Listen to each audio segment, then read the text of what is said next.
തിരുവനന്തപുരം വെഞ്ഞാറമ്മൂട് കൂട്ടക്കൊലക്കേസ് പ്രതി അഫാനുമായി പോലീസ് തെളിവെടുപ്പ് തുടങ്ങിയിട്ടുണ്ട്. പ്രതിയെ പേരുമലയിലെ വീട്ടിലെത്തിച്ചു. നമ്മൾ ആ വാർത്തയൊക്കെ പറഞ്ഞുകൊണ്ടിരിക്കുകയായിരുന്നു. അപ്പോൾ ശ്രീകാന്ത് വിശദാംശങ്ങളുമായി ചേരുന്നുണ്ട്. ശ്രീകാന്ത്, തെളിവെടുപ്പ് തുടങ്ങിയോ? ഇത് ഏത് കേസിലാണ്? പല പല കേസുകളാണല്ലോ രജിസ്റ്റർ ചെയ്തിരിക്കുന്നത്. ഇതിൽ ഏത് കേസിലാണ് ഇപ്പോൾ തെളിവെടുപ്പ് നടക്കുന്നത്? ശ്രീകാന്ത്,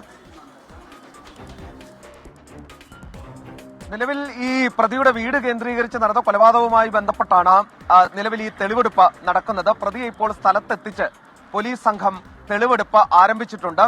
ഇന്നലെയാണ് ഈ പ്രതിയെ കസ്റ്റഡിയിൽ വാങ്ങി ഈ തെളിവെടുപ്പിനായി പോലീസ് ഇറങ്ങിയത്. കഴിഞ്ഞ ദിവസം നമ്മൾ തന്നെ ഒരു വാർത്ത നൽകിയിരുന്നു. പ്രതിക്കെതിരെ ഇപ്പോൾ പ്രതിയുടെ മാതാവിന്റെ മൊഴിയെടുപ്പുമായി ബന്ധപ്പെട്ട് പോലീസ് മുന്നോട്ട് പോയിരുന്നു നേരത്തെ. പക്ഷേ പോലീസിന് ഈ കഴിഞ്ഞ ദിവസം ചോദ്യം ചെയ്തെങ്കിലും കാര്യമായ മൊഴി കിട്ടിയിരുന്നില്ല. നേരത്തെ SKN സൂചിപ്പിച്ചതുപോലെ അവർ ഒരു അർത്ഥബോധാവസ്ഥയിലാണ്. മാത്രമല്ല അതിന്റെ ഷോക്കിൽ നിന്നും അവർ തിരികെ വന്നിട്ടുമില്ല.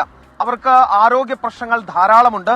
കുറച്ചുനേരം അവർ സംസാരിച്ചിരുന്നു. ആ സമയത്ത് അവർ പറഞ്ഞത് കട്ടിലിൽ നിന്നും വീണതാണ് എന്നാണ്. ആവർത്തിച്ച് ചോദിച്ചപ്പോഴും അവരതിൽ ഉറച്ചു നിന്നു.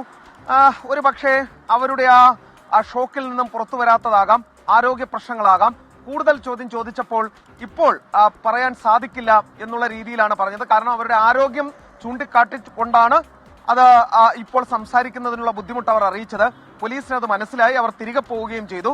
തുടർന്നാണ് ഇന്ന് ഈ പ്രതിയെ അഫാനെ വീട്ടിലെത്തിച്ച് തെളിവെടുപ്പ് നടക്കുന്നത്.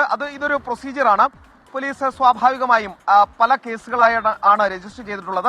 ഇതിൽ ഓരോ കൊലപാതകവുമായി ബന്ധപ്പെട്ട് ഓരോ സ്ഥലങ്ങളിൽ എത്തിച്ച് നടത്തുന്ന തെളിവെടുപ്പിന്റെ ഒരു പ്രൊസീജിയർ ആയി കണ്ടാൽ മതി. ഇനി ഇത് കോടതിയിലേക്ക് പോകുന്നതിന് മുൻപ് ഈ നടപടിക്രമങ്ങളെല്ലാം പൂർത്തിയാക്കേണ്ടതുണ്ട്. ഇവിടുത്തെ തെളിവെടുപ്പ് പൂർത്തിയാക്കിയാൽ ഈ കേസുമായി ബന്ധപ്പെട്ട ഒരു ചോദ്യം ചെയ്യൽ സ്വാഭാവികമായും ഉണ്ടാകും. കസ്റ്റഡിയിൽ ചോദ്യം ചെയ്യലുണ്ടാകും. ശേഷം വീണ്ടും കോടതിക്ക് കൈമാറും. ജുഡീഷ്യൽ കസ്റ്റഡിയിൽ റിമാൻഡ് ചെയ്യും. ഇപ്പോൾ നടക്കുന്നത് വീട്ടിലെത്തിച്ചുള്ള തെളിവെടുപ്പാണ്.